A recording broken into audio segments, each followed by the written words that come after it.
Good afternoon. Thank you very much for joining us for our live webinar. My name is Andrew Talbot, and I'm going to take you through the second step of building a financial plan. And I would say trying to give financial advice during scary markets is probably similar to giving your kids, getting them to take piano lessons. It requires a lot of faith that things will get better. So we will go through some behavioral finance today. We will go through how to build a plan. So I'll do a live example of that, or we'll carry on what I've started earlier, so you can see how we do it. And then some of the theory around it and how it applies to actually an individual plan and how we can do it for you. We charge fees. So we charge a fee for the financial plan. So we don't do contingent charging, i.e. you have to buy a product for us to get paid, which means that if you come to us for advice, you know you're going to get advice rather than saying you're just going to get a product, which I think is very, very important, because then you can build a plan without any of this conflict of interest. So a lot of advisors in the expat market, how they get paid is they have to sell you a product, which means that you're going to buy the product. They're going to get recommended the product anyway, because that's how we get paid. So I think it's very important to understand that. If we go to the first summary of the first plan we did, the first webinar, it was just like build a one-page financial plan. So quickly going through that, make sure you pay off your debts, control your expenses, build this emergency fund, 3 to 6 months expenses. 3 to 6 months income or expenses. Insure yourself against bad health. Pay yourself first. Invest regularly and more than you think. Invest wisely. Use tax breaks. Update your financial plan annually. And never react to markets, and tune out market noise and understand what the financial side effects are. That webinar is available on our YouTube, so you can go and have a look at it. It's also on the website, just on previous events, so you can see. You can get up to speed if you want to go through that. So today we're just going to move on to really the second stage and refining that plan. Components of financial planning, generally, they don't necessarily change too much. We call them the 3 different steps. The first important step is why. Why are you doing this? Most people are doing it because they want to have a retirement. They want to give money to their kids. They want to buy a house. They want to retire early. How you do it, so that's step 2, can be various different ways. You could have a property portfolio, you could have a private bank platform, you could have just a normal investment account, you could have a bank account. And where you put those is the detail that goes into the vehicle. So it's normally, well, how many shares have you got? How much cash is in that bank account? What's the investment funds allocation when it comes to your private bank platform? Or it isn't necessarily the most important part. The most important step is why, and that's where we start. So for us, wealth is the number of days you can survive without working whilst maintaining your preferred lifestyle. And this is the guy that wrote Rich Dad Poor Dad. So it's understanding, okay, how do you build a plan? And can you do all of those what ifs and market scenarios and changes in your lifestyle? How can they be adjusted to your plan to make sure that it's robust? So you should always have clear goals, clear appropriate investment goals. Make sure they're measurable, make sure they're obtainable, be realistic about them, understand what the constraints are, understand what your behavior will be when it comes to markets and portfolios. We try to help change that to make sure that, to show you the real risk in markets, the informed risk, as we call it, and put all of those, the basic plan together, including inflation rates, assumptions. What do you expect your growth rates to be? What do you think your salary increase is going to be like in the future? What do you think you're going to do? How long are you going to stay in your particular country? Are you going to move to another country? You've got to build all of these different plans together. This is a quick timeline of someone who has different stages. So they've got pre-retirement, they're winding down, they've got retirement, and then they've got what we call slowing down or later retirement. So pre-retirement, you're earning money, you're saving it, You may come to this wind down where you stop your current role, or you have a second career, you work part-time, and then the retirement could be that you're spending the money. In this case, there's lots of holidays to go on, and people tend to do that when they've got the energy. They've also got the cash to do so. And then as you sort of tend to lose the energy, then you start to wind down, and it's a case of maybe giving kids time with the grandchildren, or giving them money to get them started, because you're not spending so much. So financial plan for us is a map. The financial planning is really the sat nav. It constantly change and adjust the routes. And your investments and your assets should also constantly change. So let's try and build a plan.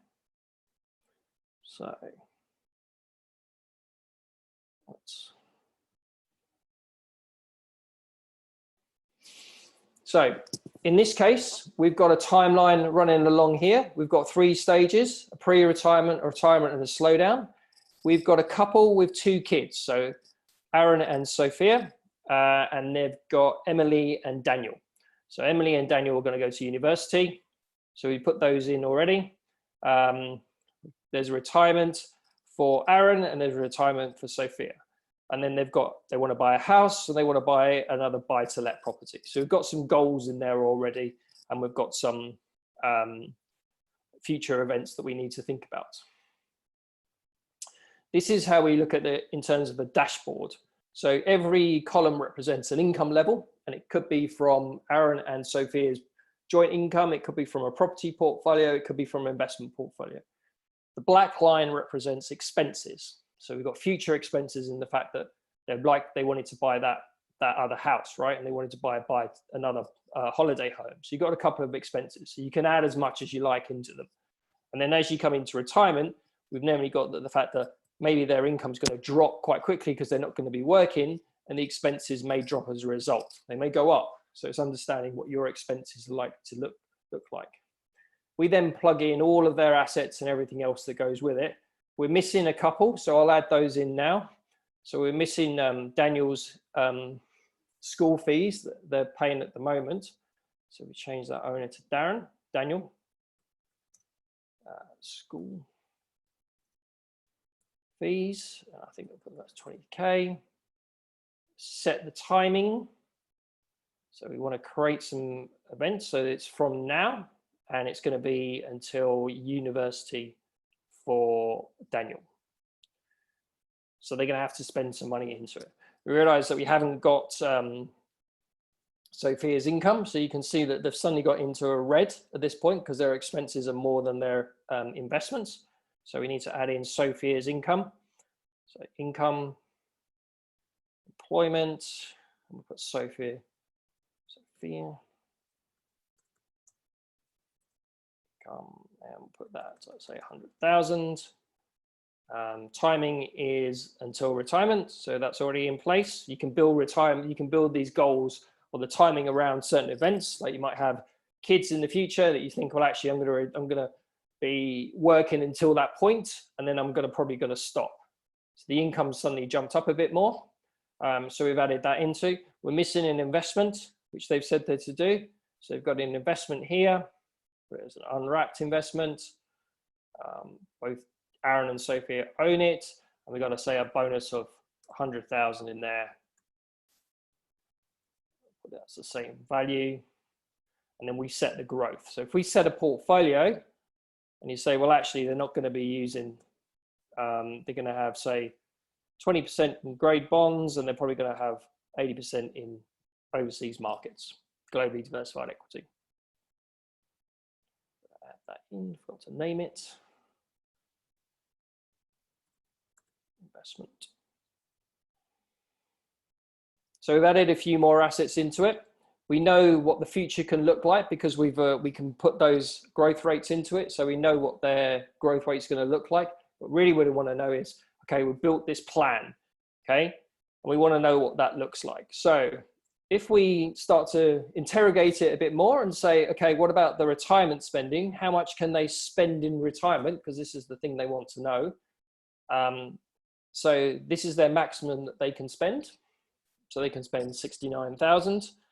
And then as you see into their 90s, there's a little bit of a shortfall. So they're probably going to run out of money at this point. And if we look at the assets, you can see that this is property, so non-liquid. So they might have to sell this in the future if they want to. The pensions are starting to decrease. The investments are starting to decrease. So you can build, you can show what this looks like. So if they spent all of that money, just under shy of 70,000, then they're probably going to run out of cash. So that's the top limit of it. So we know what that looks like. You can also say, well, what investment rate return do you need to get every year in order to do this? So at the moment, they think it's probably about 1.2%, 1.3%. They need to make every year in order to not to run out of cash. Okay, and then we've got the other thing which is very important for us is the loss capacity. How much loss can they take on their portfolios before it really affects their standard of living? And this is a case of them actually making the decision to come out of it. So they could lose 80% of the value or 200K before it really affects their standard of living. So they're in a really good position. So we can have a look and say, well, actually, your portfolio should reflect this now. If I was to change the retirement age for Aaron and say actually he wants to retire at the same time as Sophia, okay, and the kids are all, Daniel graduates from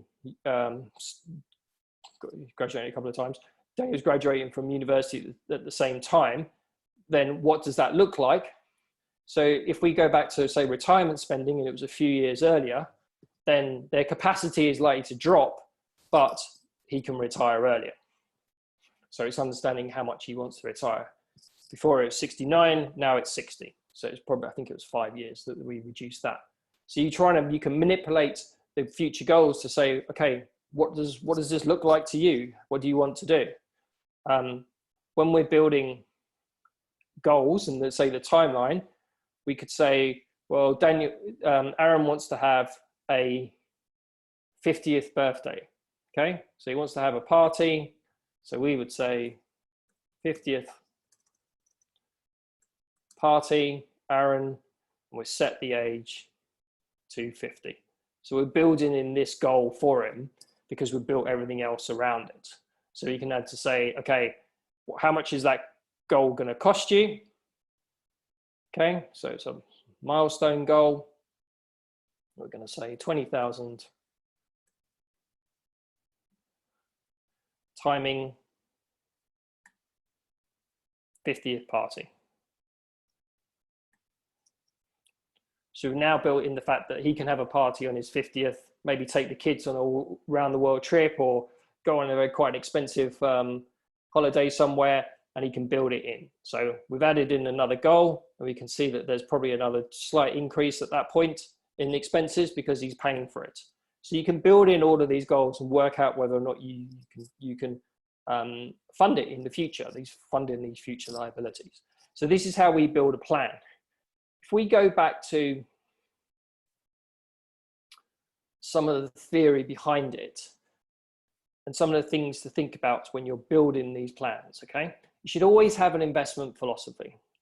So we always think alpha is created through the financial planning advice. We've just shown you how we can build a plan quite quickly. We can show you the implications. So the investing is more about the psychology and less about the maths. We've done the maths. Now it's a case of, okay, how do you react when you have volatility like we've had in the last couple of years, or not couple of weeks, months. And the risk for us is defined as the probability of a shortfall against that predefined goal, whether it's capital or cash flow. We've built those capital and built the cash flow goals. So we know what the shortfall would look like if it doesn't make that return. So in Aaron and Sophia's, it was like 1.34%. They could take a lot more in terms of their equity exposure as a result of it. So when you're building your goals, you've got to say, well, what's my objective? We've shown you what the objective is when we built the plan. We know how many years are going to be there. We can work out what your risk tolerance is to volatility, and I'll come on and show you how you do that. We know how much you're going to save because we've done the income and the expenses, and then we can build the investment mix as we're going through. So it's starting with the evidence and a bit of science behind it. Things to think about, or the pitfalls. We think there's three factors that affect returns of an investment: cost, asset allocation, and human behavior. Cost is the big thing. People always try to save money by not spending money on a $3 coffee. Well, actually, they're spending $50,000 on investment fees that they could save and make more money that way. So look at the cost of your policies. If you're in on investment plans, if you're in a unit-linked insurance that's sold to you for a set term, you're going to pay a lot of money for investment fees. So minimize those costs. Costs are forever. They are the thing that will determine your growth rates, because you know what those costs are going to be. So higher costs will significantly depress the portfolio's growth. You can easily make more money just by cutting your losses on a plan or a policy that's very expensive and then putting it into something that's a lot cheaper. And it's nothing to do with markets, it's just to do with what's the cost to run that portfolio. They are the first thing we always look at. The cost is not going to help you in your plan is not going to help you if your cost is high. It just makes it harder and harder to get returns. The investment vehicles are also important to understand. How much does it cost to run them? What are your options in terms of account opening, your residence now and in the future? When can you access it, and what are the tax considerations? So the how, which is our step 2, is really when we're building out that plan. Remember, we had an investment account for Sophia and Aaron because they were needed to spend it into the future. Investment fees lows, you end up with more money. So once you've done that, you've got your why, you've done your vehicles that you want to use, make sure the cost is low, you got to build this suitable allocation. So when we had it in Aaron and Sophia's plan, we knew what their goals are going to be. We knew when they're going to spend that money. So then that's when the portfolio's objective would come into it. If they were going to spend the money in the short term, because there was going to be a shortfall in their income and expenses, expenses are higher than the income, then we realized that it's not necessarily them having quite a high equity position, because if markets are in the position they are now, then they would have to have sold in order to fund that expense. So volatility is your friend, it's your enemy if you have to sell. So don't be forced to sell. So that's where the plan should be dictating those investments. You can have a position where you've got too much cash and you're being too cautious. And if we run the plan to say there's got a high cash position and you had that right into retirement, you're not adding anything to the value, you're just eroding it with inflation. We'll come on to an example of how that looks. So lots of different ways you can invest. Then there's no real, one's not better than the other, because you just can't tell that. We have our own investment philosophy and we think there's a better way of doing it, but you could hold a single share and it could quadruple in value compared to holding a mutual fund. So it's understanding what you're investing in first. And then really it's the human element. So you got to ask yourself, how much tolerance can you take on investment markets, okay? And they're always subjective. So at the moment, you're likely to be influenced by current events and the experiences we've just gone through, where markets dropped 25%, then they started to rise again. So how did you feel at that point? And that's your tolerance to volatility, which is a proxy for risk, but you got to understand there are other risks associated with it. Volatility is just one element of it. So we try and define what that is and how that's going to help your plan. So if you build those plans, we built the short, the medium term, longer goals. Remember, we had retirement for Aaron and Sophia. We had the medium term of the kids graduating, and then they had some short term goals, which they wanted to buy property. And obviously Aaron wanted to have his 50th birthday party. So if we looked at their risk, you've got a scale of 1 to 10, which is what everyone tells you at the moment. 1 being cash is safe, and 10 being a single share is quite risky. And that would be, but what they're talking about is volatility. You don't get fluctuations in cash deposits. It doesn't drop 20%. Whereas you can have a single share in a small company could drop 100%. So you've got to understand what that means. And we can have something where you've got global equities as being a 7, and it's like, well, it's volatility. So it's, if you're forced to sell, then the volatility becomes your problem. We tend to look at it as something a bit more like a formed risk. So if you've got cash deposits for us, it's okay, your purchasing power in the future is likely to be eroded if you just leave it in cash. You're just not going to be able to buy as much as you can today because the inflation will take over. If you owned a single share, and it could be in something big, it could be a Microsoft, it could be a Netflix, it could be something like that, you can still have loss of capital. Remember, we had Kodak probably 10 years ago now, right? Leading, and then suddenly that's gone bankrupt. So you can have a company that will go bankrupt. So you can always have loss of capital. We don't think you can have loss of capital in a global equity fund. If you bought the great companies of the world, as all of the world in one go, you're not necessarily going to get 100% loss in it. You'll get volatility, like we had back in March, where it was down 25%. But for us, they're always temporary declines, okay? Markets will come back, and they always grow. And you have to believe in that side of it. And I'll show you some graphs shortly on that. So it's not in a case of just the up and down, okay? Can you get your money back? Is return of capital first before you get return on capital.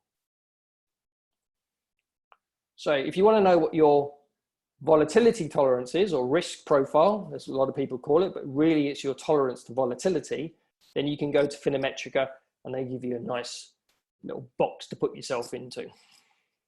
But what does that mean? Your asset allocation should be based on your goals and your objectives, and then your tolerance to that volatility.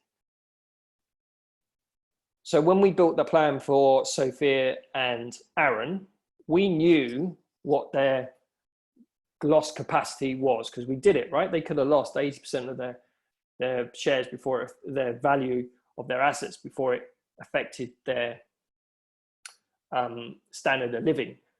So we knew what we can say, well, here's the mass. We know what that's going to look like. We know what your capacity for loss is going to be. It's just a case of what's your emotional response when it comes to equity markets. If we can change that, then it can help you have a better portfolio and a better financial plan if you understand some of the theory behind it, okay? So how not to deal with a scary market, right? Don't sell at the bottom and buy back at the top, which is what a lot of people do. And we created this emoji guide to investing, probably one for the millennials, but it shows people's responses, their emotional response at different stages of a market cycle, the ups and downs.